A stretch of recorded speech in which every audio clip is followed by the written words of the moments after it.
Well, here we are, folks.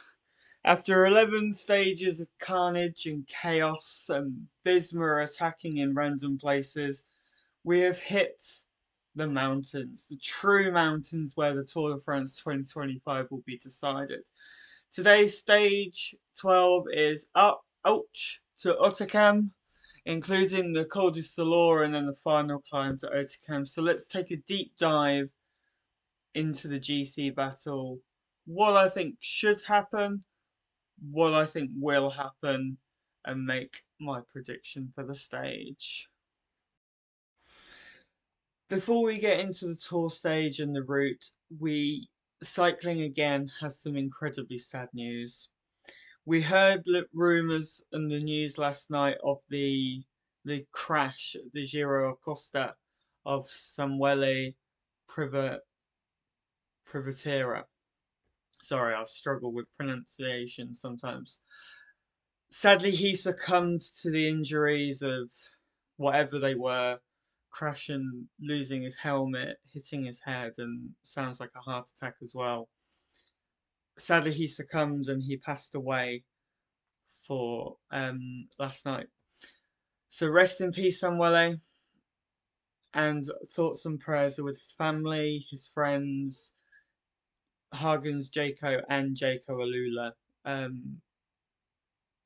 Yeah, yeah. So the route for the day. It's a flat start. In fact, most of the stage is flat, but then the crescendo at the end with the Col du Solor and Otakam. The Col du Solor is 11.8 kilometers at an average of 7.6%, and it rises to 1,467 meters above sea level. It's a climb, it's an interesting climb. The start is steep, above 10%. Then you've got a couple of K of a drag before you've got the meat of the climb between kilometer 3 and kilometer 11 before a slightly easier, flatter finish.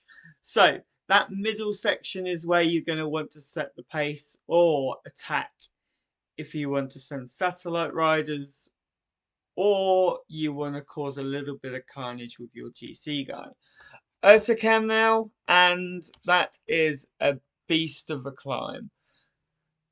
13.5k, an average of 7.9%, 1,519 meters it rises to, but there's only two small sections, maybe a K and a half long in total, where it drops below 7%. The first 4k, 7.5, 8.7, 8.2 and 8.2. Then you've got the drop off at 5.7. And then for the next, well, for the rest of the climb, really, you've got it above 8%. And even points touching 10, 10.2 for 2 kilometers in the middle. That's probably where, if you're Pogačar or if you're Vingegaard, you'll want to really put in the attack. You won't want to put in the attack before. You want to put it in on that 10.2 kilometers, 2 kilometer section to really cause maximum damage. First things first, before I get into what I think is going to happen, is that the GC guys are going to come to play today. This is going to be a GC day. The only way in this won't become a Pogačar versus Vingegaard for the stage is if either they don't finish the stage, and that's both of them, or if the breakaway is formed early, contains these strong riders, the flat riders, the baroudeurs, with the climbers to force that gap. So what I mean by that is if Lenny Martinez has Martin Mohoric, if Michael Storer has a Marco Haller, if Aronsman has, my mind's gone blank, Connor Swift. Okay, so that's, for me, the only way how the breakaway even has a remote chance of winning. But in that group, you'll also have Visma. For me, they're going to try and send Eduardo Affini and or Victor Campenaerts into that break. They will want satellite riders up the road for the Solar. Van Aert even could make the move in that one. Will UAE be happy though to allow Van Aert in that sort of breakaway? So I'm expecting a strong breakaway. I am. But I find it hard to see a climber like Lenny Martinez going for the King of the Mountains jersey, getting in there with a teammate or with a teammate enough to force that gap to win the stage. So what's going to happen on the Col du Solar? One option is that Visma and or UAE just pace, knowing that they want a mano-a-mano battle on Otakam.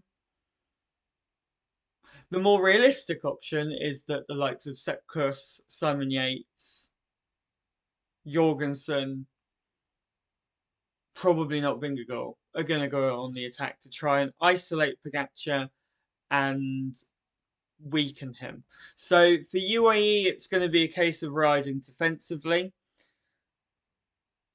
I find it difficult to see many riders able to stay there with Pogačar for Otakam.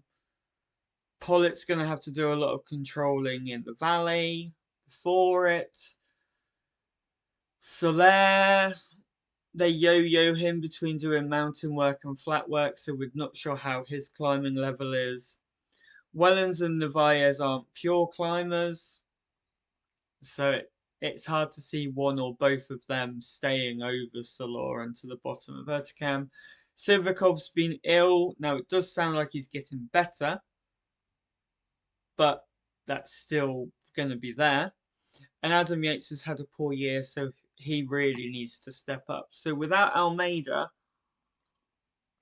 it's going to be hard to see them with Pogačar at Otakam. So on the Solar, Visma must make it hard.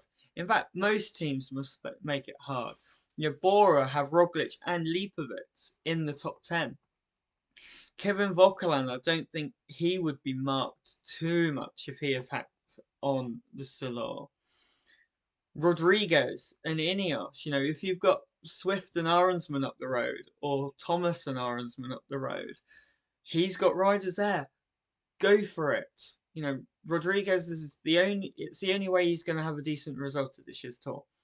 So on the Solar, Visma will attack with Yates, Kuss, Van Aert, Jorgensen, probably not Vingegaard, to isolate Tadej Pogačar for Otakam. And then on Otakam, I think it will just turn into a mano-a-mano battle. Pogačar will probably want to isolate Vingegaard early, so it's not a Jorgensen attacking Pogačar, marking him, then Vingegaard countering. Because if that happens with 5k to go, Pogačar's not going to be in trouble, but he also might be. So he will want to make it mano-a-mano for that final 5 kilometers with that steep section. Visma probably want to have a rider up the road for that final 5k for Vingegaard to attack up to, even with Pogačar in the wheel, like on Otakam in 2022, ride hard all the way to the line, and you never know, Pogačar might get dropped. That'll be their hope anyway. So mano-a-mano Pogačar versus Otakam is ultimately what will happen. Although it's to be expected that we'll get a mano-a-mano battle with Pogačar and Vingegaard, one thing that has crossed my mind is this race at the moment, Pogačar's racing very maturely. Yes, he's agitated and annoyed at everything Visma do, but he is racing it maturely. So he's attacking, he's realizing he's not getting a gap, so he sits up. Now, that could happen today. That could happen in the mountains. He doesn't need to attack to gain time because he knows that in the TT he will probably gain time tomorrow. So he doesn't need to go and be the ultra aggressive one. For me, that is Visma and Vingegaard. Now, say Pogačar attacks, doesn't drop Vingegaard, Vingegaard counters and doesn't drop Pogačar. What happens if they both sit up? One, Jorgensen might get on and then the fun begins again, and Jorgensen won't be allowed to get away. But a fun little scenario I've been pondering is Remco or a Roglic or a Lipovic or somebody. They get back up to Pogačar and just keep going. If it's Remco, he's only 54 seconds off. Yeah, virtual yellow, because obviously he's behind Healy as well. So could we see a scenario? I mean, it would be great for the race, I think, if we saw a scenario today of Remco gaining a minute or more, and then suddenly there's an extra person that they need to watch a little bit. I mean, ultimately, we know Pogačar and Vingegaard go when they go, and Remco will be dropped. But stranger things have happened. Pogačar and Vingegaard watch each other, and Remco takes yellow, wins the stage. If that happens, I'm going to be a genius. As dreamy as that scenario and as wonderful as that scenario would be, that's not what I think is going to happen. I see it something similar to Plateau Dubai last year, where Visma will throw everything at Pogačar. Pogačar will react with ease, and then with about 5k to go on that steep section, I think Pogačar will go and put time into Vingegaard and everyone else. How much time? I think Pogačar will want to go thermonuclear today and tomorrow. I don't think the crash is going to have affected him. In 5k, 45 seconds to a minute, maybe. Yeah, I think 45 seconds to a minute to Pogačar. Then I think Remco will come home in third, sort of consolidating that place on the podium with the TT tomorrow. So Pogačar stage, Vingegaard second, Remco third, and if by some miracle, if it's the breakaway, I'm going to go with Aronsman to win from the breakaway, but it won't be a breakaway day.